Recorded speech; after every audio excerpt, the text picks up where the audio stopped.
México. Vamos a presentar ahora al autor de un libro, Jaque a la dictadura, el Foro Democrático y la oposición en el Perú de los 90, de Ivo Urbiola. Él es un especialista, consultor internacional, investigador y profesor universitario, licenciado en Ciencias Políticas por la Universidad Nacional Federico Villarreal. Tiene también cursos de posgrado y becario de la Fundación Carolina de España, investigador visitante de la Fundación Joan March de Madrid.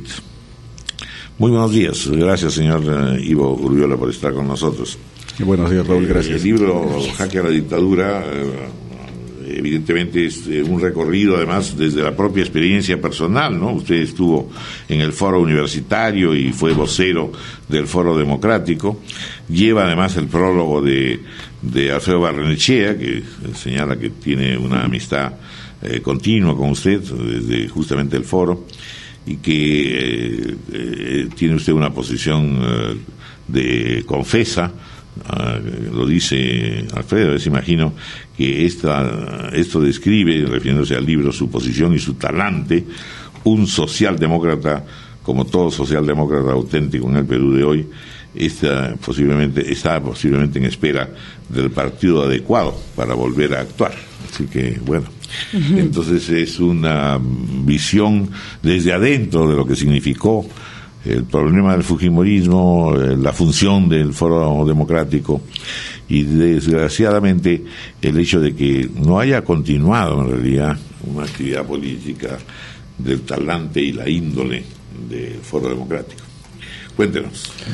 Bueno, muchas gracias en primer lugar por la invitación. Creo que la década del 90 ha sido una experiencia para el Perú de la que se tiene que recoger un aprendizaje importante, no solo por lo que significó la dictadura y la desinstitucionalización del país, sino porque fue una década en la que también se atentó contra la política y se quiso alejar a los jóvenes de la política. Pienso que la década del 90 debe representar una enseñanza para el país por lo que significó la dictadura de Fujimori, y porque a partir de ahí se contó una versión desde el oficialismo fujimorista erróneo con respecto a lo que pasó en el país. Los jóvenes que votaron este año, que tenían o tienen entre 18 y 25 años, tenían entre 7 y 14 años cuando cayó el fujimorismo. Y recién habían nacido, tenían máximo 7 años cuando se produjo el golpe de Estado del 5 de abril del 92. Entonces creo que hay que contarles a ellos una historia de lo que realmente pasó, porque se argumentaron muchas cosas que en mi opinión eran falsas para justificar esa medida.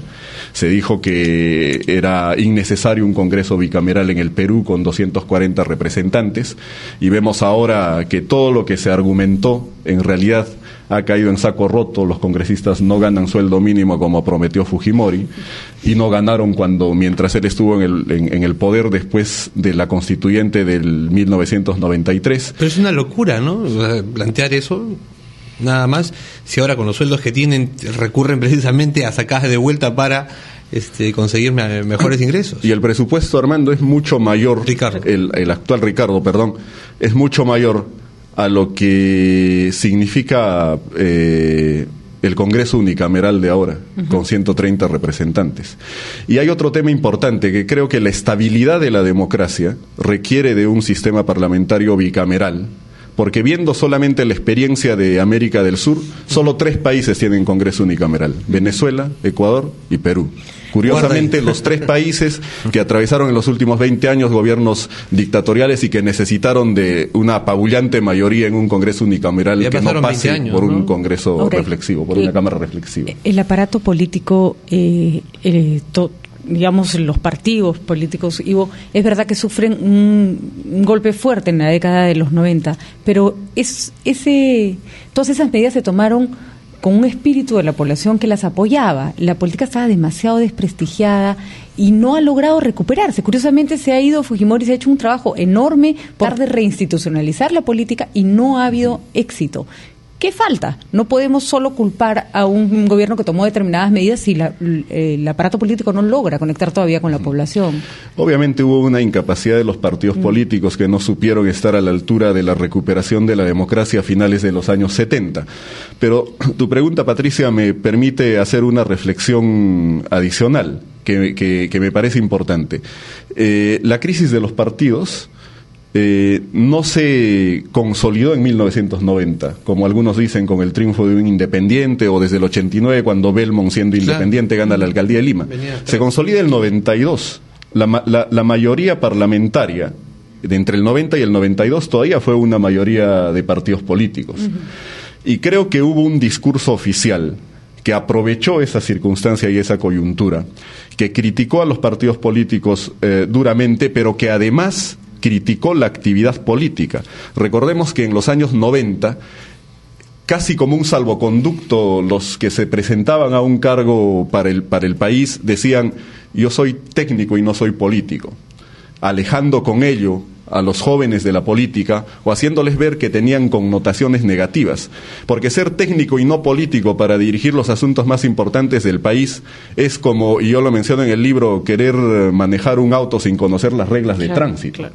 Entonces, creo que se necesita una vocación política, que realmente las personas que aspiren a tener cargos importantes en el país tengan esa vocación necesaria y esa visión política que tuvieron, por ejemplo, en América Latina, entre el año 55 y el 73, la mayoría de los presidentes que eran representantes de partidos populares, y creo que fue un momento importante para América Latina donde realmente se hicieron cambios y logros importantes. Creo que por eso es importante consolidar un sistema de partidos. Obviamente el Perú está a la espera de algunos que no tienen representación. Por ejemplo, el sector socialdemócrata, que históricamente representó el APRA, ha dejado de tener esa representación en el partido aprista, que en su último gobierno, a pesar de haber tenido logros importantes, se ha alejado de una visión progresista y de centro izquierda y se ha ido más bien a la derecha.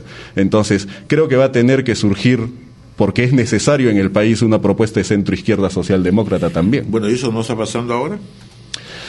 No, y creo que las condiciones se están dando para que pase. Pues tenemos un gobierno que tiene un discurso, que ha tenido un discurso distinto durante la campaña para la primera vuelta y ha dado un viraje en un mensaje distinto para la segunda vuelta, y obviamente la expectativa es grande para este gobierno. Yo vengo de Apurímac, yo soy del sur andino, e históricamente el sur andino ha tenido un comportamiento y una posición explicada, yo creo, principalmente a partir de una ausencia del Estado. La gente allá no ha sentido una presencia del Estado que los beneficie. Entonces, cuando el Perú tiene desarrollo y cuando el Perú tiene progreso, la gente se pregunta: ¿y a mí qué me toca? Claro. Y creo que eso es importante, dar esa respuesta es importante. Hay expectativas sobre este gobierno y esperemos que le vaya bien, pero también es necesario que las distintas vertientes políticas tengan una representación, no solo en el Parlamento, sino en el país. Los partidos representan a distintos sectores y creo que los sectores populares de centro izquierda necesitan una representación, y esperemos que ese surja y esperemos contribuir a que eso surja. Muy bien, muchas gracias y suerte con Jaque a la Dictadura.